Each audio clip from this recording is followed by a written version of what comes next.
everyone, and we're recording this session. Tonight's session is emerging varieties. So been quite a bit of interest in that of late in recent weeks. There's a fairly new competition in Australia, which was this time held in Brisbane, which is called the Emerging Varieties Challenge. So emerging varieties in Australia are defined as wine varieties that are less than a very small percentage. Now, there's some debate about what percentage it should be. Anyway, it's generally held that if the variety is less than 3% of the national volume or area of grapes planted, it'll qualify as an emerging variety. There's now some debate nationally about Tempranillo because Tempranillo itself has become so popular in Australia that it's moving from being emerging to being somewhat in the mainstream. And you could say the same thing about Verdelho, I suppose. In the Emerging Varieties Challenge that was held a few weeks ago, both Tempranillo and Verdelho were kept in the competition. I think that's fair enough. I think there's because the history of making table wine from Tempranillo and Verdelho in Australia is quite short. They can have their status okay as being emerging, but certainly some of the varieties we have tonight. So we have Montepulciano and Mencia and Saperavi. There's no question about those three being very interesting red wines and very much emerging varieties. So I would say, well, definitely 10 years ago and possibly 7 or 8 years ago, there was probably zero in Australia. And there's now small quantities. I think the one that's got quite a lot of interest in a more widespread fashion is Montepulciano, which is an Italian red variety which grows in a mild but warmish area of Italy. It hails from the Abruzzi coast, which is in the sort of middle eastern part of Italy. But Montepulciano is famous, even in hot weather, for retaining a lot of acidity. So you get a lot of sour, savoury acidity, freshness on the wine. And of course, with global warming as a potential issue for so many Australian producers, grapes that will retain acidity will be sought after. So what do you got there, Ken? I can't, you want to read that out? It's a bit hard to read what you've got there. It's the alternative varieties by hectares and stuff from the Halliday book. Oh, yep. I thought it was there, but so I thought I'd have a look, and it is, yes. So if you want the figures, I'll give them to you. Okay, you can read it out. Well, how much Montepulciano is there in Australia? Oh, all right. The answer's probably bugger all, but give us a number.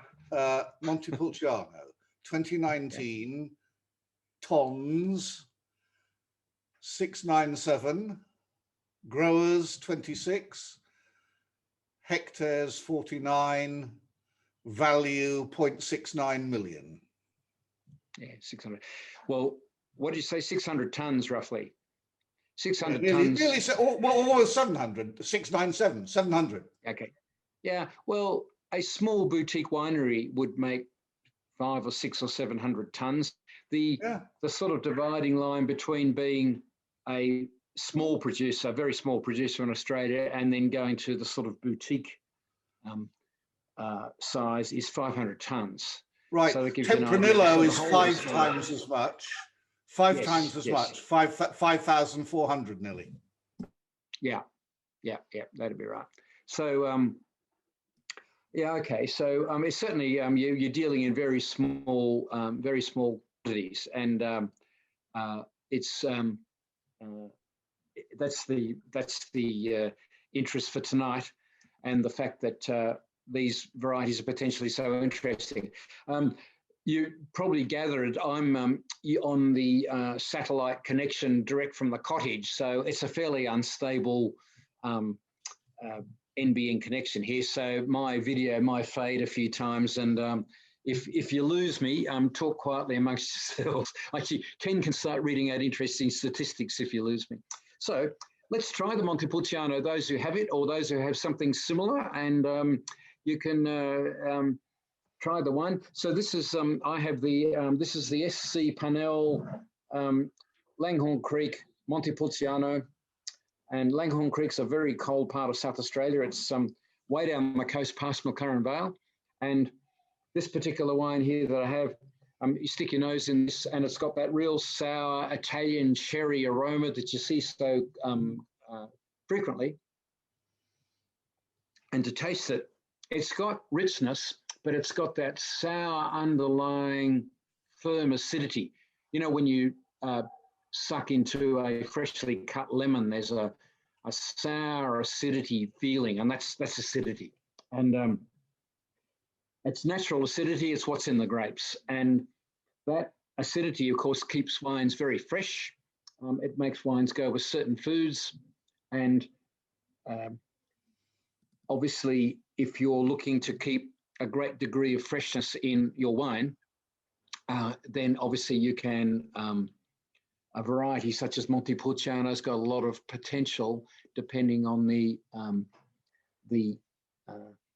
region that you are, and especially if you're worried about the climate and so on.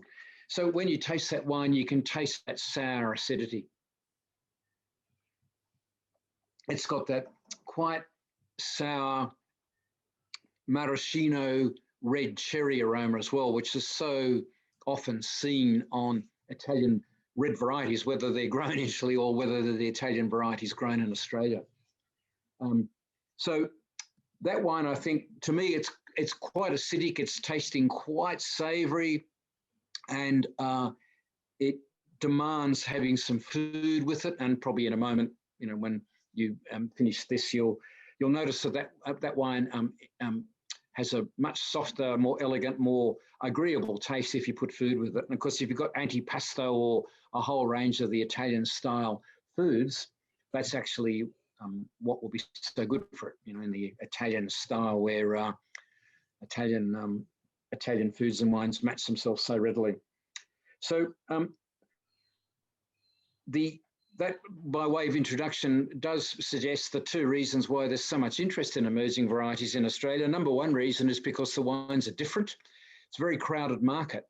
And so if you are in somewhere that is lends itself to some of the emerging varieties, to be doing, you know, Shiraz or Chardonnay or Cabernet Sauvignon or some of those means that you're entering a crowded market. But if you're going to start producing Montepulciano or Mencia or Tempranillo or one of the other emerging varieties, it means it's obviously not a crowded market. And there's certainly a very big consumer group, mainly younger consumers, that are quite keen on experimenting, and they do like doing different wines. And almost as a point of principle, if their father drinks, you know, American oaked, warm climate, South Australian Penfolds type reds, then there's a generation now that doesn't want to do that and wants to do something different. And so there's a part of the market that really appeals with emerging varieties and also the natural wine movement. And when we get to wine number 3, we'll talk more about the natural wine movement that caters for that experimental enthusiast consumer market, which is a bit of a growing market. And it's the average price paid per bottle by that market is quite high. So it's a market that a lot of smaller wine producers and larger wine producers are chasing. One big reason for these emerging varieties is a point of difference. But as I mentioned before, the other very important second reason for some of these emerging varieties is that they offer a taste that may be missing on the conventional varieties, particularly if there's going to be some global warming, climate change, where you're worried about early ripening and wines that are going to have too much sugar, too much alcohol, and not enough flavour. So if you've got a variety that's going to hold its natural acidity, in fact, like the Montepulciano, more than hold it, which means you can go to a very high level of ripeness and still hold good acidity, then that's obviously a great point of interest if you're worried about the climate. I was just looking at the alcohol content on that wine, and see, that Montepulciano is 14%. So it's no shrinking violet, yet it tastes so tart and acidic. So you can see that if you had a 14% Shiraz, the wine would be quite a big style. Whereas that wine there is holding that sour acidity, yet it's still 14%. So it's got mid-palate richness, but it's got the acidity as well. Let's move along to the Mencia, because this is a particularly interesting story, I think. And if you go to the Mencia, it has that the red the persimmons, aren't they? What are the red fleshy nut things you add to pomegranates? You add them to Middle Eastern salads and so on. There's that red pomegranate.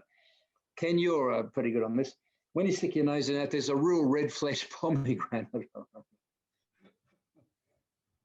And to taste, it's got a touch of that acidity thing. Actually, it's got more than a touch, but it's not as savoury sour cherry as the Italian variety. And yep, and yes, there was a big column by Max Allen in the Financial Review on Friday, which is also carried over to Saturday, where he's raving about Mencia. He's about 2 years behind the times, because we got very interested in Mencia some time ago, and so we've had Hidden Creek before, I think. So my winery here is Hidden Creek, and we have a Mencia, which is, I think, a pretty good example. So many of you have heard the story before, where I say to a wine tasting group, look, I'm thinking of a wine region. See if you can guess which region I'm talking about. And the wine region is about 3 hours drive from a large provincial capital city, and the capital city is on the coast, and it's a mild climate. But when you drive to this wine region, you go to a very high altitude quite suddenly. And so you get these extremes of climate. And the wine region I'm talking about has got a lot of rock. It's very arid. It struggles for water, and it makes low yield but very intense wines. And it was considered pretty rustic until recently, and suddenly it's becoming a bit trendy. And because in Brisbane, people say to me, well, you're obviously talking about the Granite Belt. And I say, no, I'm not. No, I'm talking about Ribera del Duero in Spain, to a certain extent Mencia, which is just north and just to the east of Ribera del Duero, and then Leon, which is to the north of Ribera del Duero, which is the home of Priera de Pacudo, the northern Rhone Valley, which is the home of Hermitage and Côte Rôtie, and that's the home of Syrah, Shiraz, and Viognier.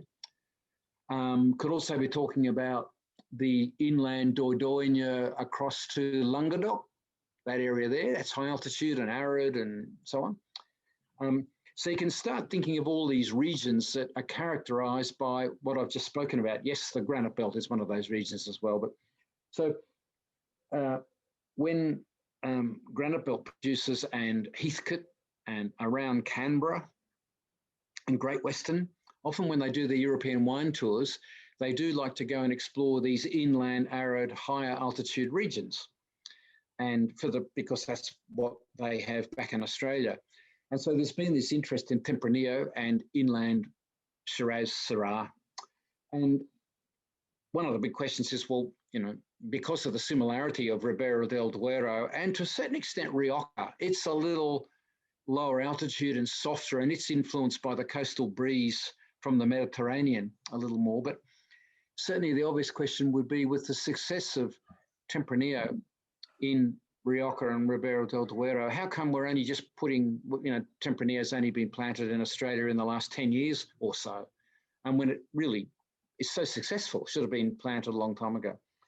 And there's lots of conjecture about that. It's just an accident of history, I suppose.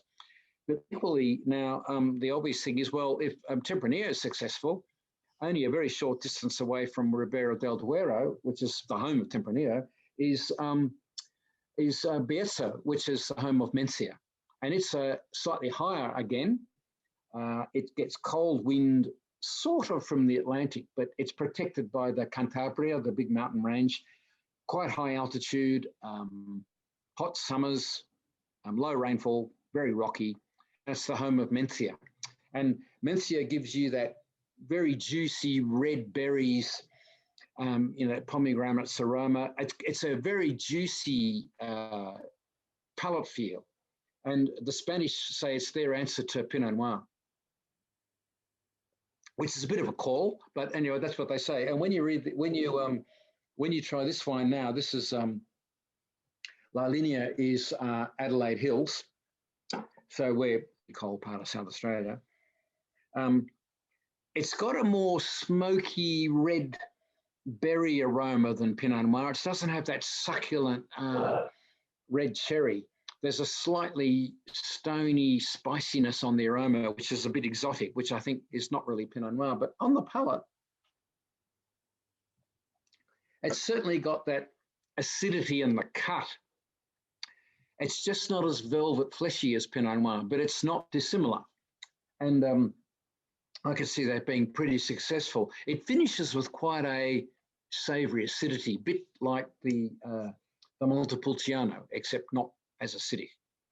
But, interesting wine. I think this particular Mencia is from a particularly cold climate part of Australia, and I've seen several Mencias now from cooler parts of Australia, but not this cold, and they're a bit riper and a bit fleshier.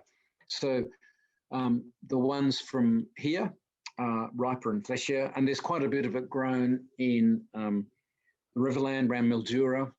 And that article in the Financial Review, which you can do a search on and read it online, had a list of South Australian Mencia producers who've got a little club going, and they're talking about it. And yeah, I think it's a great future for Mencia, and keep an eye out. Spelled M-E-N-C-A, but you can lisp your way through it as per the Spanish names. The third wine, it's a great variety called Saperavi, and interestingly, there's quite a bit of Saperavi grown on the Granite Belt, which is where I am now. There's a little bit of it around Rutherglen. There's not much else in Australia, and it's another variety where the question is, why not? It can be so successful. So it seems to quite like an inland, definite 4 seasons austere climate. And one of the great guides, I think, is to look to the home origin of the variety where they've been doing it for centuries, and then see if you can match that to an area of Australia. So the home of Saperavi is Georgia, which is one of the Eastern European republics next to Crimea, if you can sort of picture where it is. It's not that far from the ocean there, but it's definitely an inland, colder region. And this variety, Saperavi, has been there. There's conjecture about this, but it's been there a long time. Now, the records for Georgia for winemaking go back only 6,000 years. They've got archaeological records of making wine for 6,000 years. And interestingly, one of their winemaking techniques in ancient times was to pick the grapes, put all the grapes into the big earthenware pot, and seal the entrance of the pot with beeswax and bury it in the ground, cover it up with wet soil, and that kept it cool. And then come back after maybe a year and draw the wine off. So the wine kind of fermented without oxygen, and I guess because the yeast doing the fermentation scavenge all the nutrients, any impurities that got in there would have been eaten up by the yeast. So it was probably a pretty clean technique of making wine. And so it's just one of those interesting pieces of history. Anyway, this particular producer, this is the Bents Road Winery on the Granite Belt, they've reinstated these amphora. The ones they have are very, very large, and they've permanently got them in the ground with just their necks sticking up out of the ground. And so when they get to the end of the vintage and the fermentation, they actually pump all the wine out from these big, huge vessels. And the winemaker there, who's pretty skinny, he climbs in the vessel to clean it out. And they leave the vessels actually in the ground, and then they put another. Yeah, it's a fantastic I wouldn't say it's a gimmick. It's a fantastic, just story, and they sell a lot of wine. So I know I'm preempting with the wine. So if you go to the Saperavi, to me, Saperavis always have I've had quite a bit of it because there's quite a lot here. Saperavis have this a raspberry meets very sweet beetroot, like stewed beetroot. There's a stewed sweet beetroot and raspberry aroma. There's something interesting and gamey going on, and it's a very interesting flavour. On the palate, it's very, very juicy. It's a little touch volatile, this one, but it's very juicy and, very juicy to taste. And you can see that being a bit of a hit. I see in some of the tastings I've done that reasonably conservative drinkers who love big, soft, rich reds love Saperavi because it's got a deep colour. It's got a really big, soft, rich flavour. It leans into the sort of dark chocolate, the ginger, dark chocolate, exotic chocolate aromas as well. And so it's quite popular with people who love a big, soft, rich flavour. Now that's Saperavi. This one's very, this one's got a gamey note to it, which would be part of the process. Some of the others that I've tried are made more conventionally, and they have a more straightforward raspberry and beetrooty aroma and a rich, soft flavour. It's not unlike Durif, where it lends itself quite well to being matured for a bit in a combination of French and American oak. The American oak just lifts the sweetness a little bit, and I've seen Saperavis made that way, and it's quite a successful wine. And well, I don't think the Saperavi question as to why there isn't more of it, I don't think that's a question that gets asked that much, because it is quite a left field sort of variety. It's not exactly the same thing as Mencia and Tempranillo and Montepulciano, where they should have been planted in Australia a long time ago. But anyway, very interesting emerging variety, and Saperavi has done very well on the wine shows. And especially when you go to those alternative classes, there's an interesting richness, and it's one of those very full forward red wine styles that demands that a judge pays attention to it in a lineup of wines in a wine show, because it's such a big, rich style. So there we are. Now, talking other emerging varieties, there's a whole array that you can go to. I mentioned before Verdelho and Tempranillo, but certainly there's so many different varieties planted now.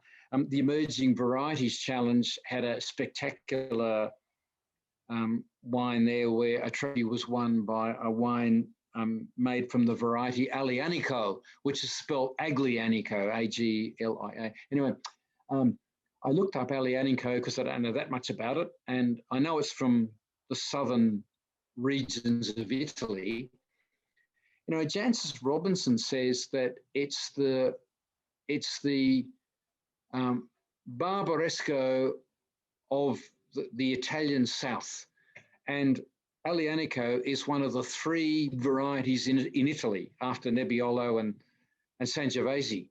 Now that's a big call. I didn't realise that. I only looked this up in recent weeks when I saw the results of that Emerging Varieties Challenge.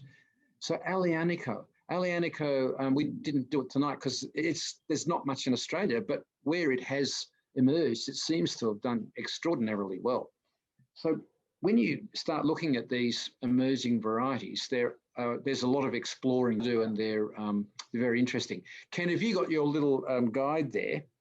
And can you read out what are some of the off James Halliday's statistics? What would be some of the other principal emerging varieties that you should pay attention to? He doesn't include all of them, and Aglianico is one of the ones he doesn't include. Barbera 500, Cab Franc 1,000, Dolcetto 1,200. This is tons. Durif, Gamay, no figure at all, only 22 growers, hardly any. Well, yep. I've got 3 different Gamays, Australian Gamays in the cellar. Langreen 192, Montepulciano, a bit more, 700, we said. Mourvedre, quite a lot. Nero d'Avola, nearly 1,000. Pinot Meunier, of course, and Tempranillo, we said before, 5,000. That's all he lists, no others. The others don't even feature. Yep. So you can see there that there's some interesting wines. Now, I have a guide with a table to all the emerging varieties I know that are currently grown in Australia. And I've got my own tasting note, a very brief description of each wine.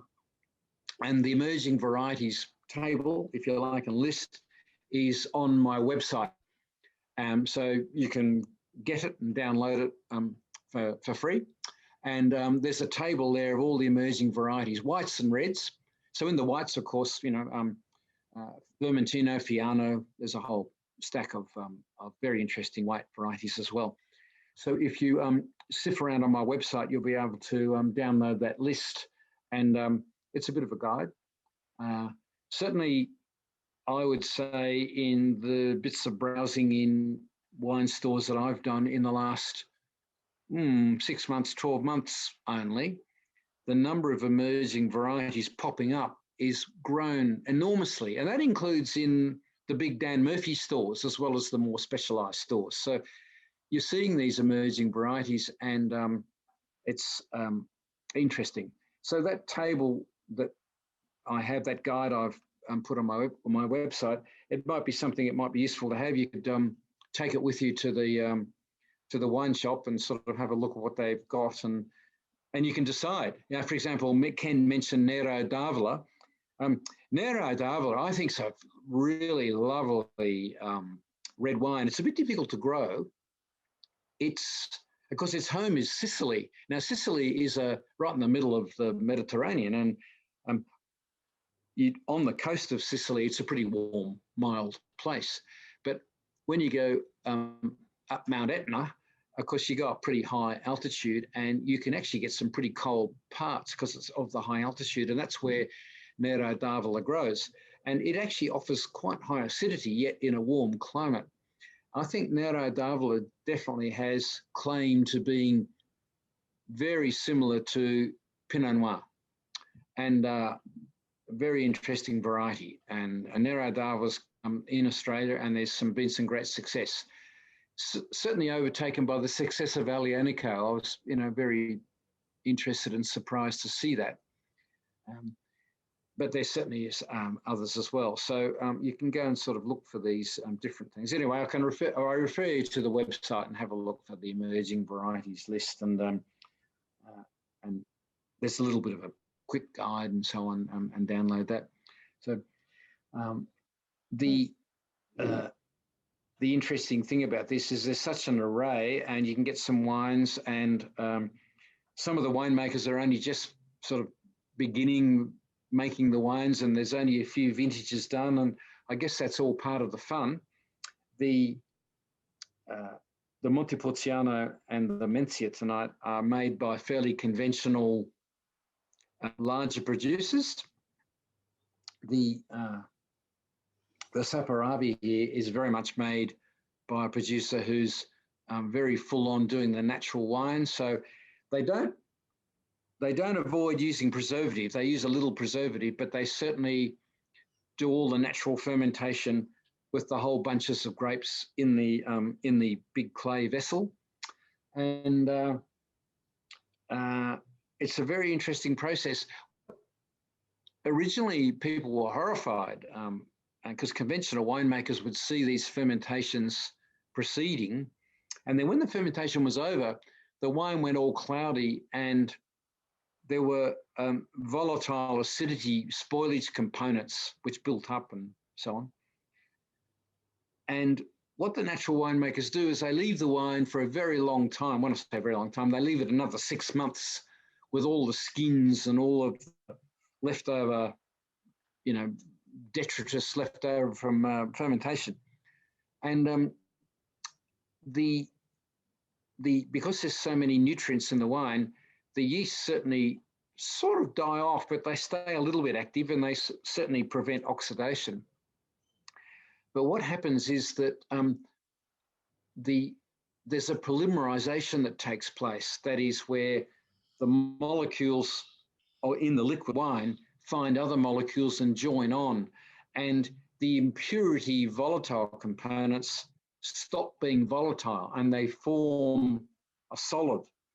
And so the actual sediment that formed in the fermentation vessel when you were doing this natural wine process was a very large amount of sediment. And of course, when the time came to rack off the wine, to siphon it off, you leave all that sediment behind. And you got quite a clear wine. And the wine had a real richness, even though it was very young, a real richness on the palate. And all that volatile sort of spoilage component had disappeared, or not quite disappeared, but certainly pretty much gone. So this wine here, this is 2020 Saperavi, made by that technique. And the wine is, so it's pretty young wine, and it's got a real silky, slightly almost aged aroma. You know, that sort of beetroot raspberry, stewed raspberries aroma. And it's very, very silky to taste. And that's an effect of natural yeasts and that long holding period after fermentation.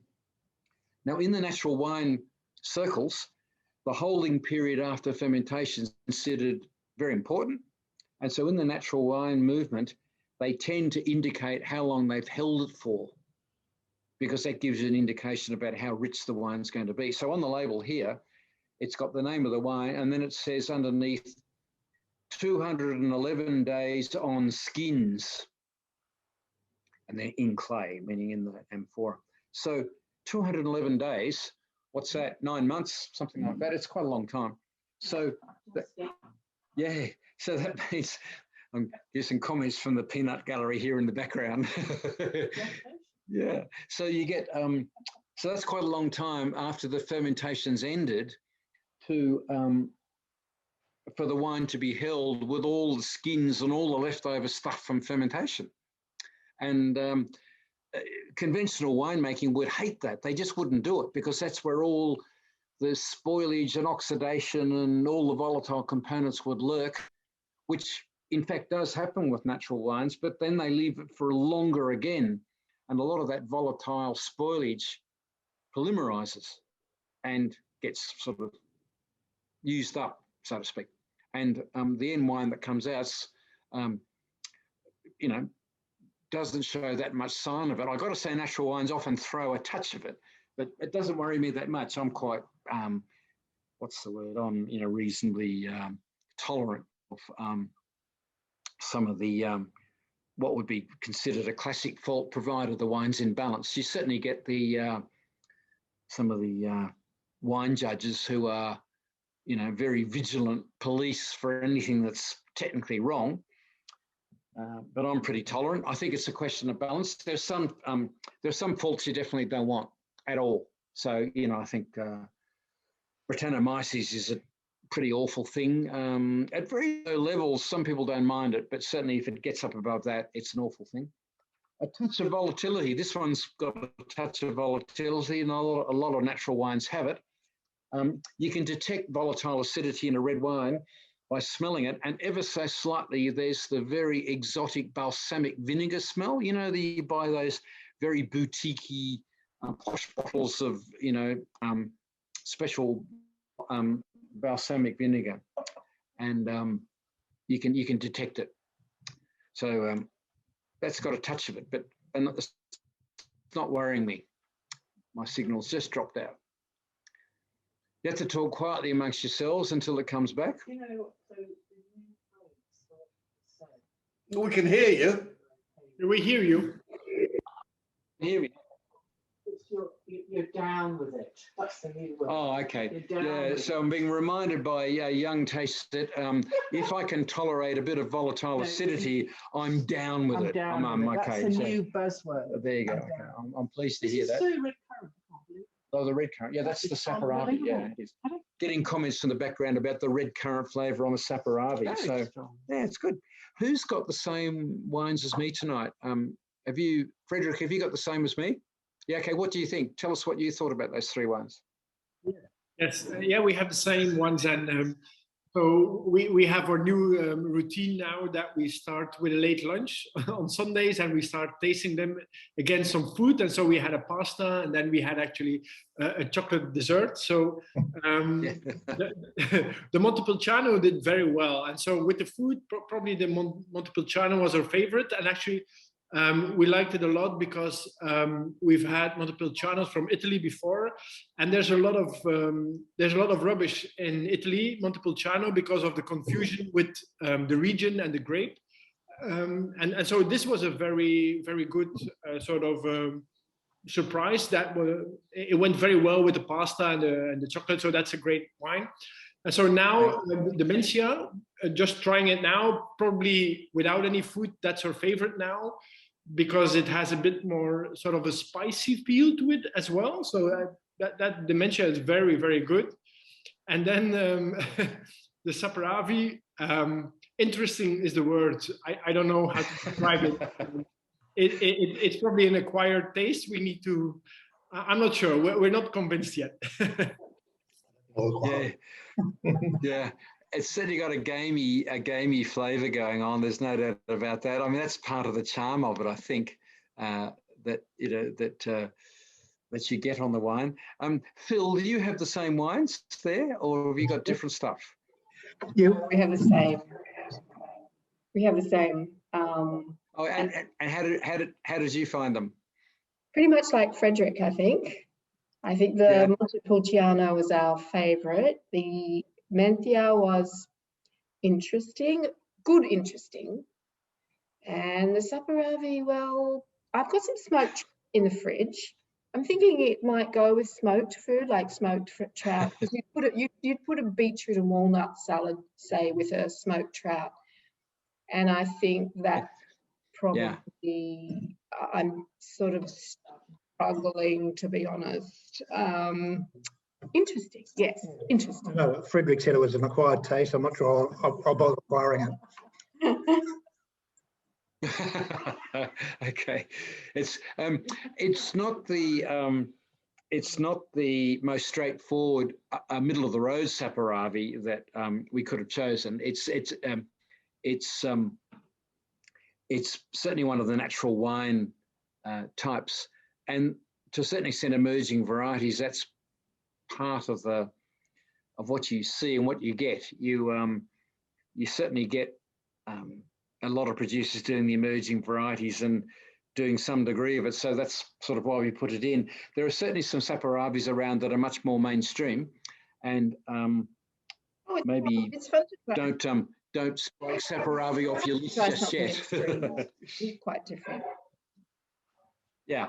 This one's this Saperavi is probably more about the philosophy of making the wine, as well as being from the variety. But anyway, it's interesting stuff. So, Amy, have you got the same as us? Have you got different stuff there?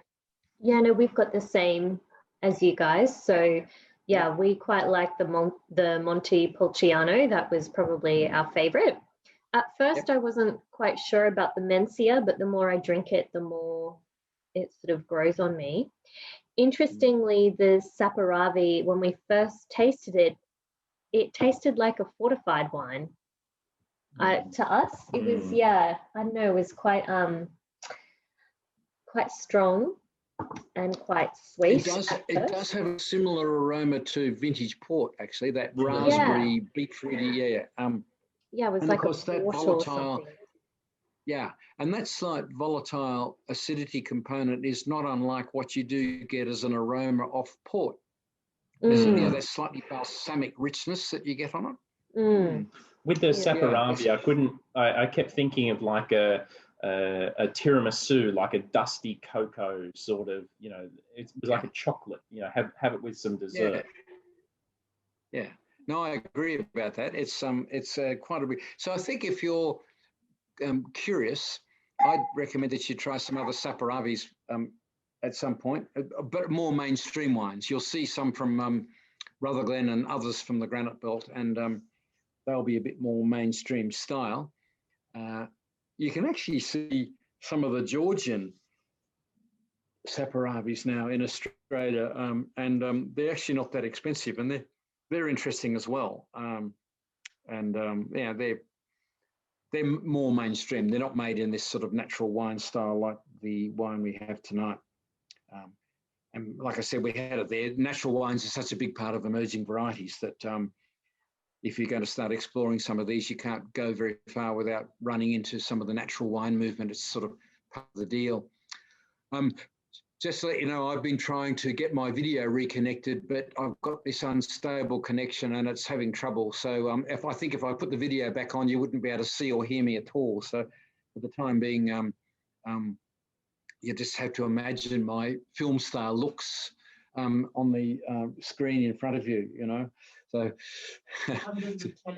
yeah, no, I'm getting the comments in the background as well. Ken, have you got the same ones? Have you got other bits there?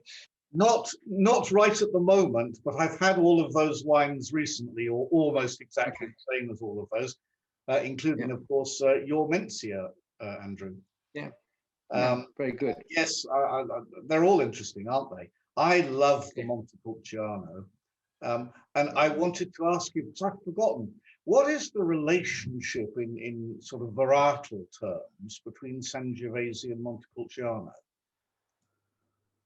I don't know that there is one, because Montepulciano inherently is a very dark cherry aroma and rich mid-palate, whereas Sangiovese is not.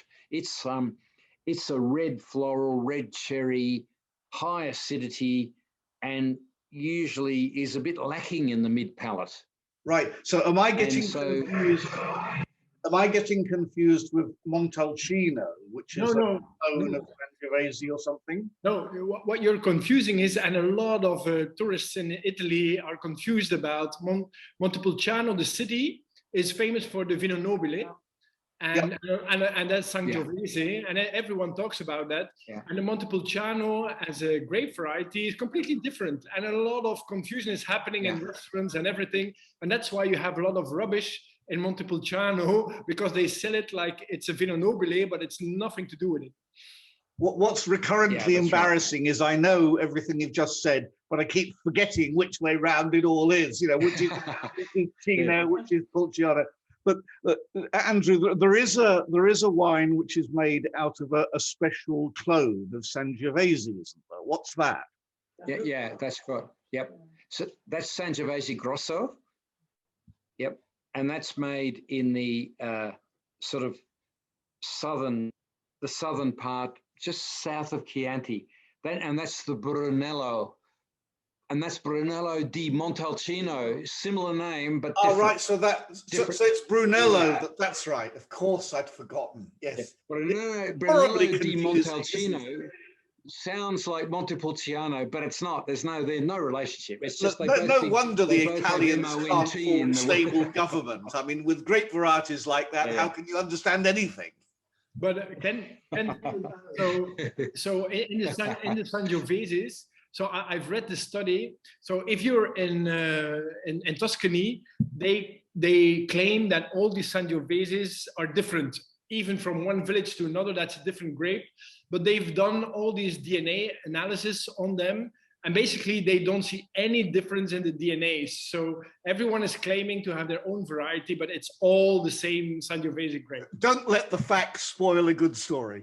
And on the back label of they even say, like, it's I mean, people must be confused so much that they even say this is not to be confused with the Tuscan region, known for Sangiovese. Yeah. Yep, that's right. Yeah, no, those names are remarkably similar. As Frederic's just pointed out, Brunello, which is a little region just south of Chianti, which also has Sangiovese, which is the main grape of Chianti. But they claim that the Sangiovese they have is a clone that veered away a long time ago, and they call it Sangiovese Grosso. And they say it's significantly different to therefore give Brunello a different flavour to Chianti. Now, Brunello gets a much higher price than Chianti, so they've got good reason to say that there's a fundamental difference. But I think Frederick's just saying here now that when you do the DNA testing, in fact, they're not particularly different at all. There's certainly a lot more oak in Brunello, but they can also have lower yields and much more intensity. So of course they can carry more oak. So they're interesting. I was going to go in a moment to talk about some themes for the next month, but anybody else want to make a comment about, or ask a question about these wines or emerging varieties in general? I was going to ask you, Andrew, which one of these do you think has got the most future in Australia, if any? Well, oh no, I think all three have got a future. In fact, a good future. I think this particular Montepulciano that we have tonight, being from Langhorne Creek, is quite acidic. Now, there's quite a lot of Montepulciano in the Adelaide Hills, and the producer called Ben Riggs has a lot of it, and he actually produces quite a high volume brand, and he calls it Montepulciano d'Adelaide, as D apostrophe Adelaide, you know, because the famous Montepulciano in Italy is called Montepulciano d'Abruzzo, as in D apostrophe from Abruzzi.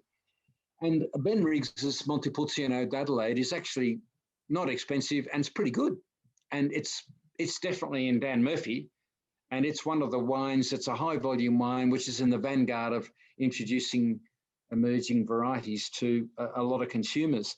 So I think Montepulciano is seen very much as probably one of the very promising emerging varieties that will give you high acidity in a wide variety of regions. And if there is going to be global warming, then it's a variety that would be, you know, a great thing to have. Mencia is similar. Mencia doesn't have the power of Montepulciano, and it doesn't have the power of Tempranillo.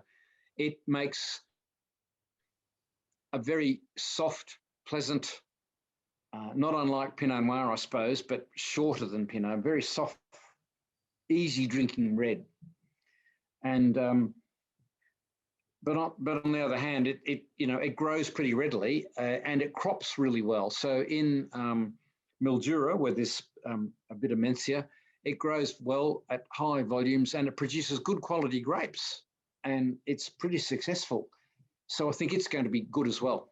Saperavi is going to have a role because it's going to do what conservative drinkers want. If you want that American oaked, richer, softer, sweeter sort of red wine, Saperavi can provide that. So I think it's got a future.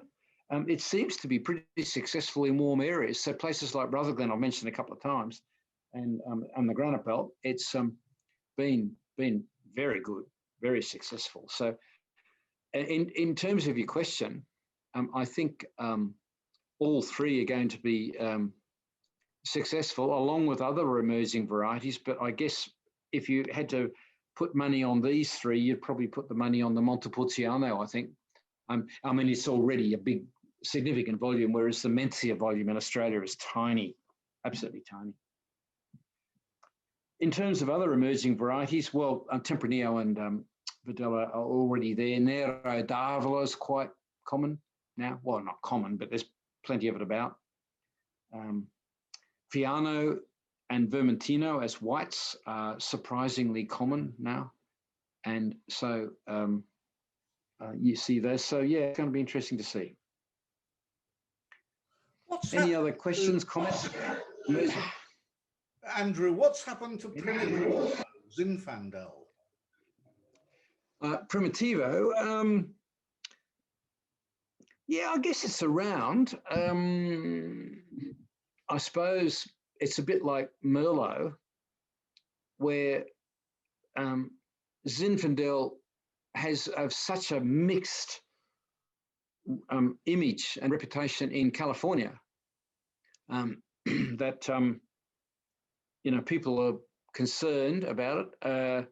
Californian Zinfandels are traditionally pretty big, rich wines, whereas the few number of people in Australia who've tried Zinfandel haven't got there. They've wound up with much lighter bodied reds. I mean, the main producer who's sort of kept going with Zinfandel for ages has been Cape Mantell in Margaret River, and they've really struggled with it. So are they still doing it? Yeah, they're still doing it. Yeah. All right. Yeah. So I think it's just got a really checkered career, and you know, for a soft, full-bodied, generous red that's economical, Australia's already got Shiraz. So, you know, Primitivo is a hard sell, really. So, yeah.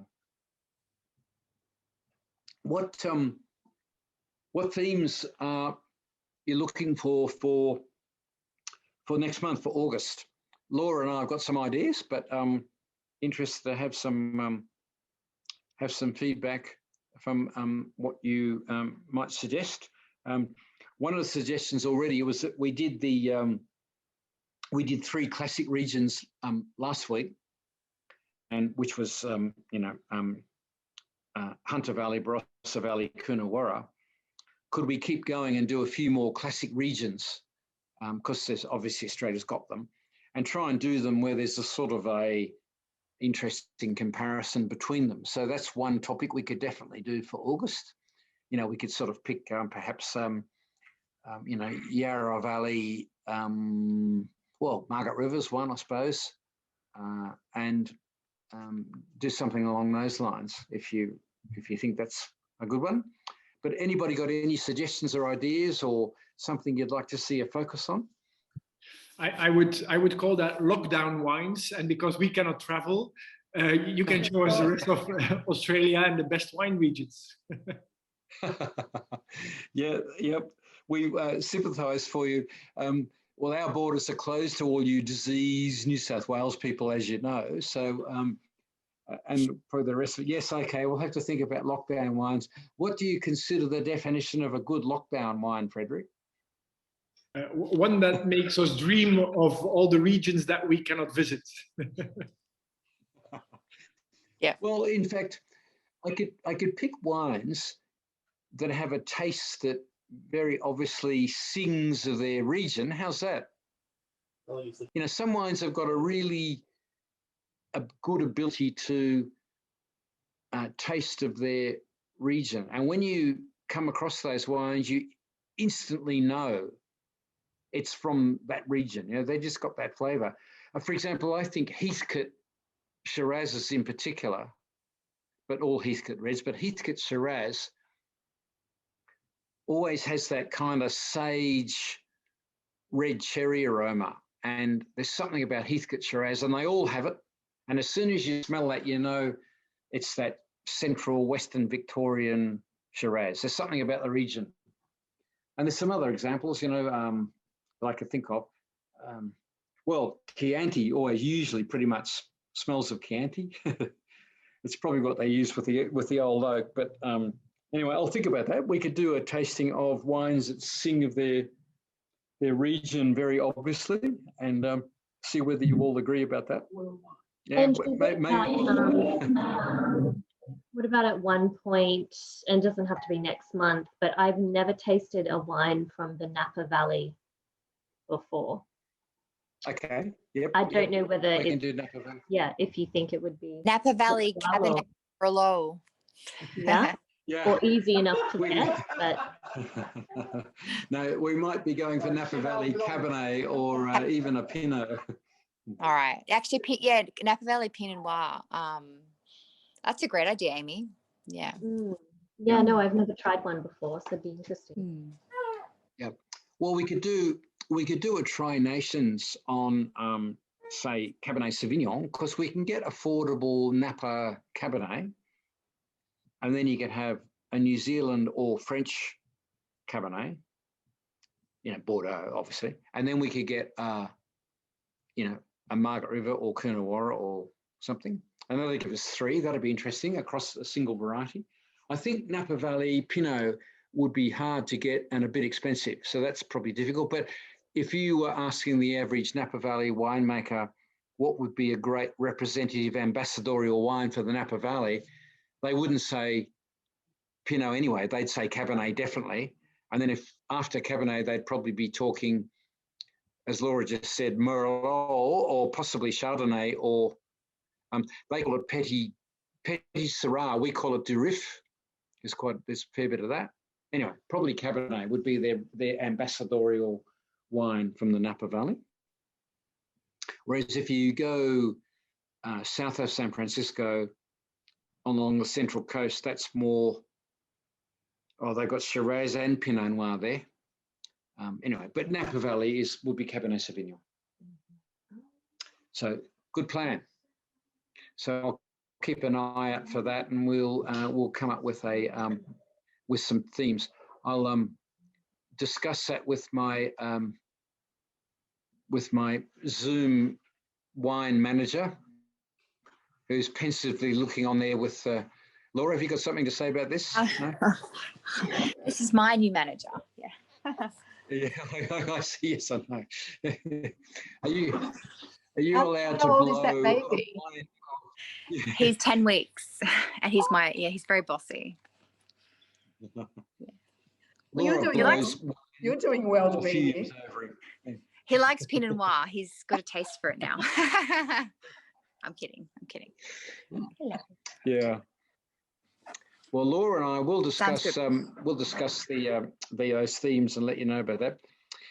Okay, folks. Sorry about the lack of video tonight, but the connection here has its moments, and I'm in a cottage in the middle of nowhere, and the power supply here is off the solar batteries, so I'm actually not connected to the grid, and the this signal's going through the satellite, so it's a bit unstable sometimes, and tonight it was that case. So next time, hopefully it'll be a bit better. Anyway, sorry for no video, but you can all hear me clearly. So appreciate any emails, of course. If you want to send, if you think of any more ideas for tastings and any more commentary tonight, or any questions, don't hesitate to drop an email, and I'll get back to you. And if you like this sort of tasting and so on, please, put a like on the Facebook, or send in a comment, or do things. That's always good.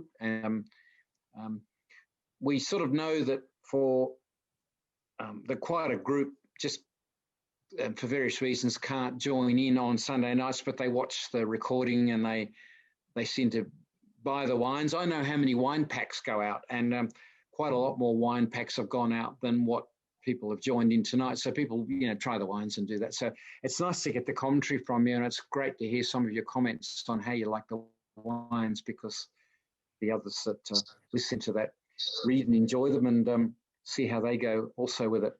So, well, those of you in lockdown, Good luck. that. You've a few months to go, Frederick. Who's in lockdown? Frederick and Us too. Yeah. oh Yeah. Well, good. Yeah.